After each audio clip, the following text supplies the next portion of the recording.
मार साले को, जितना मार सकते हो एक आम आदमी को उतना मारो।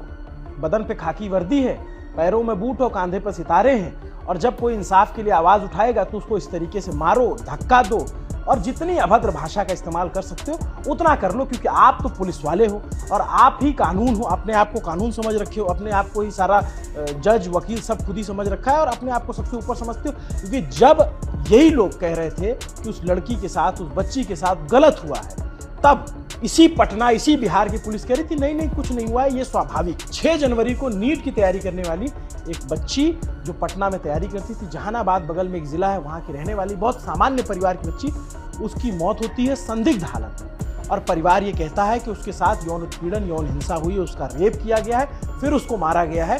तो पुलिस ने तमाम बातों को सुनने के बजाय हड़बड़ी में आकर के कह दिया कि नहीं नहीं ऐसा कुछ नहीं हुआ है, और आप लोग जो है दाह संस्कार कीजिए और मामला जो है हम जांच करेंगे। पुलिस आखिर पटना की इतनी हड़बड़ी में क्यों थी? आखिर लोगों को कारगिल चौक पर आकर के प्रोटेस्ट क्यों करना पड़ा? और फिर पुलिस का ये रूप एक बार देखते चलिए, फिर मैं बात को आगे बढ़ाऊंगा।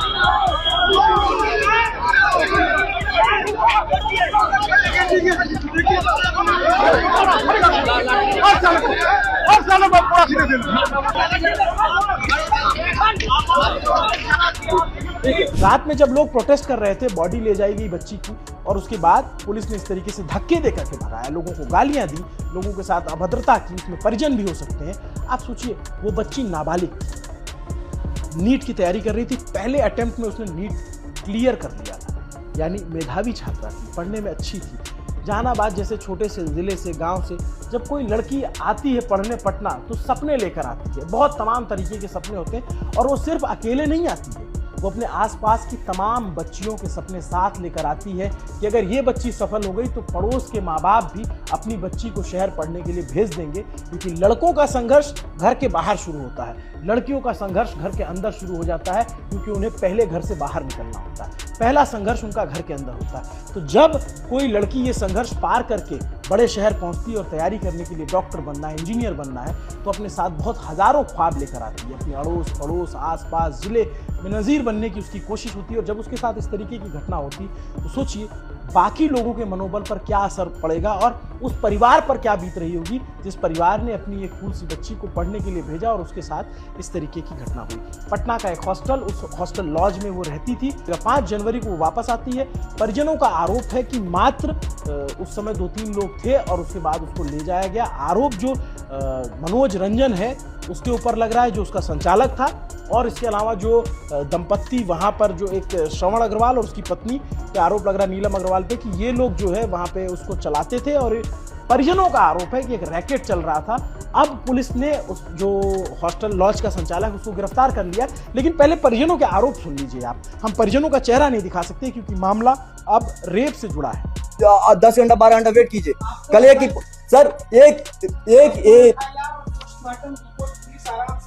सर एक रिपोर्ट लेने में हमको 10 बजे बुलाया गया। 10 मॉर्निंग का 10 बजे बुलाया गया और नाइट को 8-9 बजे मिली है सर। वो भी किसी सभी के दबाव में, नहीं तो नहीं दिया जा रहा था मुझे। किससे मांग रहे थे? SHO रोशनी कुमारी से। रोशनी कुमारी की सर बड़ी संलिप्तता है सर उस हॉस्टल और सर उस हॉस्टल की इर्द गिर्द रात में सर मांगी गाड़ियां लगती है। आप वहाँ की इर्द गिर्द जितने भी मकान बने हुए आप किसी से भी जांच पड़ताल कर लीजिए। वो सर बड़ा रैकेट चला, बड़ा नेक्सस ग्रुप है सर इन लोगों का। और तो सर निकलते समय उनकी वो तो धमकी दे रही हैं, आपको 10 साल बाद बुझाएगा क्या किए हैं आप। कौन सा है? ये SHO मैडम। सुप्रीम कोर्ट की गाइडलाइन की वजह से हम किसी भी परिजन का चेहरा नहीं दिखा सकते, किसी की पहचान उजागर नहीं कर सकते, लेकिन इनकी आवाज़ तो आप तक पहुंचा सकते हैं। और वो आवाज़ पहुंचाना इसलिए ज़रूरी है क्योंकि पटना या फिर दिल्ली से दूर किसी शहर में इस तरीके की तमाम घटनाएं हो जाती हैं, अखबारों में छपता है और बड़े चैनल पे कभी खबर नहीं बन पाती, किसी न्यूज़ चैनल पे इस तरीके से चर्चा नहीं हो पाती, इस तरीके से बात नहीं हो पाती। इससे पहले भी बनारस में एक लड़की के साथ ऐसे हुआ था। वो नीट की तैयारी कर रही थी और उसकी बॉडी उसके कमरे से मिली थी और उसके बाद भी कुछ हुआ नहीं। इस तरीके से अगर कुछ हुआ तो पुलिस ने पहले हिला हवाली क्यों किया? आज 6 जनवरी की घटना है। 16 जनवरी को पुलिस के कप्तान कार्तिकेय शर्मा जो पटना के SSP हैं वो आकर के मानते हैं और पोस्टमार्टम रिपोर्ट में ये बात सामने आती है। पहले पुलिस ने इसे सिरे से खारिज कर दिया था, लेकिन जब पोस्टमार्टम रिपोर्ट आती है तो उसमें साफ कहा जाता है कि यौन हिंसा से इनकार नहीं किया जा सकता है। ये बात आप अंडरलाइन कर लीजिए। जब ये बात पोस्टमार्टम रिपोर्ट में आई तब पुलिस ने इस सिरे से जांच करना शुरू की, तब जाकर के लॉज के मालिक को गिरफ्तार किया गया, तब जाकर पुलिस ने एसआईटी बनाई है। और अब जो एसएसपी हैं कार्तिकेय शर्मा, वो क्या बयान दे रहे हैं, उनका बयान भी सुन लीजिए। पोस्टमार्टम रिपोर्ट में सेक्सुअल असॉल्ट को नकारा नहीं गया है और हम लोग अभी पोस्टमार्टम रिपोर्ट को सत्य मानते हुए, इस कांड को मानते हुए कि इसमें सेक्सुअल असॉल्ट हुआ है, इस पर आगे तक कार्रवाई कर रहे हैं। इसमें एक व्यक्ति जो हॉस्टल के जो लैंड ओनर हैं उनकी गिरफ्तारी की गई है। इसमें हम लोग जो दायरा है उसको बढ़ाते हुए अब विभिन्न पहलुओं पर जांच कर रहे हैं। फॉरेंसिक की टीम भी उस दिन घटनास्थल पर गई थी, उनके द्वारा भी कई साक्ष्य एकत्रित किए गए हैं और उसका एनालिसिस होना बाकी है अभी। इसके अतिरिक्त जो पीड़िता हैं वो जहाँ जहाँ गई थी, जिन जिन लोगों के संपर्क में आई थी, उन लोगों से भी हम लोग उन लोगों की जांच कर रहे हैं। अभी तक जो जानकारी प्राप्त हुई है उसमें है कि 26 से लेकर 5 तक ये अपने घर पे थी। 5 को जब ये यहाँ आई हैं हॉस्टल में और उसके बाद ये 6 को स्थिति में पाई गई हैं। इसमें जो उनका फ़ोन हम लोग को मिला है, इस फ़ोन को हम लोग फॉरेंसिक लैब में भेज रहे हैं ताकि इससे पाया जा सके कि इस फ़ोन में कहीं कोई फ़ोटो डिलीट तो नहीं किया गया है, कोई जो साक्ष्यों से छेड़छाड़ तो नहीं किया गया है। इन सब पे कार्रवाई करते हुए जो आगे अनुसंधान आएगा वापस अवगत कराया जाएगा। पुलिस के एसपी कह रहे हैं हम जांच करेंगे हर तरीके के एंगल से। परिजनों ने आरोप लगाया कि अस्पताल में भी उनके साथ मारपीट हुई थी। परिजनों ने आरोप लगाया कि जो लॉज का मालिक है उसने पैसे देकर के मामले को रफा दफा करने की बात कही। तमाम तरीके के आरोप है परिजनों के, और परिजनों के आरोपों के बीच सवाल बिहार की सरकार, बिहार की पुलिस से है कि आखिर 10 दिन तक आप उस परिवार को क्यों घुमाते रहे, आखिर 10 दिन तक उन्हें ये बदसलूकी, ये बेअदबी क्यों झेलनी पड़ी, आखिर उन्हें सड़क पर आकर के प्रोटेस्ट क्यों करना पड़ा। इससे पहले हमने एक बच्ची के मामले में देखा था, वहां खगड़िया में भी इसी तरीके से लोग जब सड़कों पर प्रोटेस्ट करने आए तब जाकर के पुलिस जागी थी। तब उससे पहले पुलिस ने एक्शन लिया, लेकिन पुलिस पे भरोसा नहीं है लोगों का। तो क्या पुलिस अपना खोया हुआ भरोसा इसी तरीके से और खोना चाहती है कि ताकि लोग बिल्कुल ही भरोसा ना करें और फिर वो सड़कों पर आए और आपको मौका मिले, आपको मार साले को। पहले एक बार परिजनों के आरोप सुनिए और क्या आरोप है। वहां से सर मम्मी पापा के साथ जहानाबाद आई है, जहानाबाद को 1:30 बजे ट्रेन धरी है, 3 बजे यहाँ पे उतरी है, जो कि रोशनी मैडम बोल रही है कि 3 बजे उतर कर गई है हॉस्टल 3:20 में, उसका वहाँ रिपोर्टिंग टाइम भी है। सर उसके दरमियान क्या हुआ रोशनी मैडम ये जवाब दे सकती है। वो हमसे पूछ रही थी कल परसों कि कितने बजे ट्रेन धरी है। मैडम हम बोले कि मैडम आप ही जांच कर लीजिए, 1:30 बजे धरी है, मम्मी पापा छोड़ने आए हैं।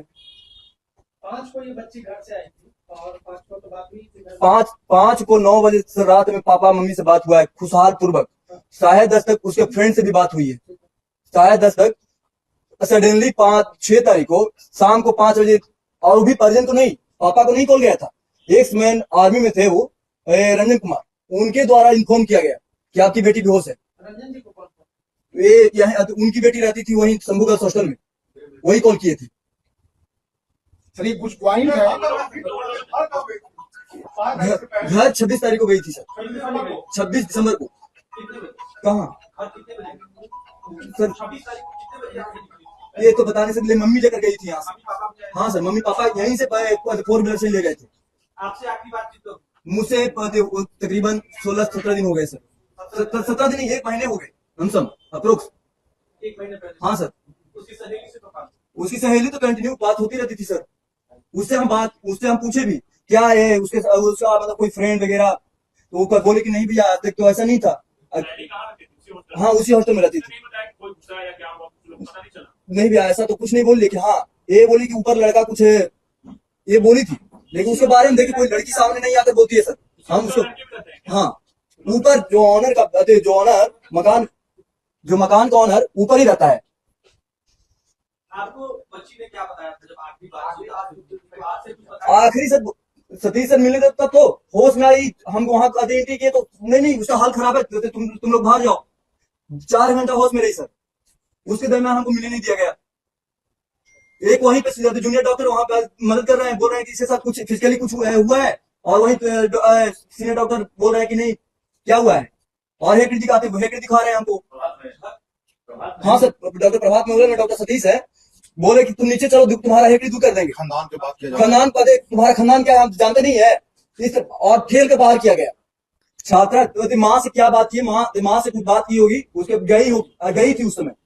इस मामले में परिजनों के जो आरोप हैं और पुलिस के जो बयान है, वो दोनों को आप एक साथ रख करके सुनते चलिए, देखते चलिए, समझते चलिए और ये सोचिए कि एक बच्ची जिसके साथ इस तरीके से घटना हुई या जो आरोप हैं और जिसका संदेह है, जिसकी आशंका है, उस आशंका को लेकर के जो सवाल उपजे हैं उस पर बात पहले दिन से क्यों नहीं की पटना पुलिस ने? पटना पुलिस ने इसे गंभीरता से क्यों नहीं लिया? और हमारे देश की जो तमाम पुलिस है, मैं ये सिर्फ पटना की बात नहीं कर रहा हूं, किसी भी, आप बहुत वैसी बात कह रहा हूं जो कैमरे पे कई बार लगता है कि कहा जाए या ना कहा जाए, पुलिस वालों को बुरा लग सकता है, लेकिन आप जानते हैं सिस्टम ये है कि अगर किसी बच्ची के साथ, किसी लड़की के साथ कुछ गलत हो जाता है तो सबसे पहले वो डरती है बताने से।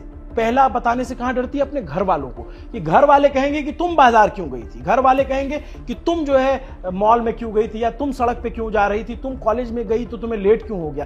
पहला डर उसको घर में लगता है। दूसरा डर उसको पुलिस में लगता है कि पुलिस वाले इस तरीके से उससे सवाल पूछते हैं, इस तरीके से उससे पुलिसिंग के बजाय मॉरल पुलिसिंग होती है कि तुम वहां क्यों थी, कितने बजे थी, कौन साथ में था, वो लड़का कौन था, दोस्ती था या क्या था। इस तरीके के जब सवाल पूछते हैं तो कोई भी लड़की डरती है अपना केस ही रजिस्टर कराने में। उसको लगता है कि जाऊं, कहूं, क्या पुलिस सुनेगी या पुलिस उल्टा हमें ही दोषी मान लेगी या हमें ही आरोपी बनाएगी। इस हालात में इस तरीके से हमारा सिस्टम काम कर रहा है। इस सिस्टम को जगाने के लिए हम कोशिश करते हैं कि बार बार, मुझे पता है कि ये बहुत लोगों को फर्क नहीं पड़ेगा क्योंकि देश में ये अब आम तरीके की घटना हो गई। कभी किसी शहर में किसी लड़की की जान जाने की, किसी लड़की के रेप होने की खबरें आती रहती हैं और ये एक तरीके से न्यू नॉर्मल हो गया। लेकिन ये न्यू नॉर्मल नहीं होना चाहिए। हमारे लिए शर्म की बात होनी चाहिए, हमारे समाज के लिए शर्म की बात होनी चाहिए, हमारी पुलिसिंग व्यवस्था के लिए शर्म की बात होनी चाहिए। और पटना पुलिस को तो विशेष शर्मानी चाहिए कि 10 दिन लग गए आपको इस बात पर पहुंचने में। जब अगर परिजन कह रहे हैं कि भाई इस तरीके की आशंका है तो आपको शुरू से, पहले दिन से इसी एंगल से तहकीकात करना चाहिए था। आपको पहले दिन से इसी एंगल से डिटेल निकालनी चाहिए थी। क्या नहीं लगता है 10 दिन में जो लोगों ने अगर उसके साथ कुछ गलत किया हो तो उन्होंने सबूत मिटाए होंगे? अब वो बच्ची तो है नहीं कि गवाही दे देगी। सीसीटीवी फुटेज कह रहे हैं खंगाले जाएंगे, फोन की सीडीआर निकाली जाएगी, बात किया जाएगा। लेकिन क्या आपको नहीं लगता कि 10 दिन काफी है किसी भी गुनाह के सबूत को मिटाने के लिए? ये सारे सवाल पटना पुलिस के एसएसपी और बिहार सरकार के मुख्यमंत्री और जो बिहार के गृह मंत्री हैं सम्राट चौधरी, इन सभी लोगों से कि आप अपनी पुलिस को दुरुस्त कीजिए, नहीं तो कोई ना कोई बच्ची इस तरीके से शिकार होती रहेगी। परिजन सड़क पे आएंगे, उनको लाठी खाना पड़ेगा। और ये वही लोग हैं साहब जिन्होंने आपको चुनकर सत्ता में बिठाया है।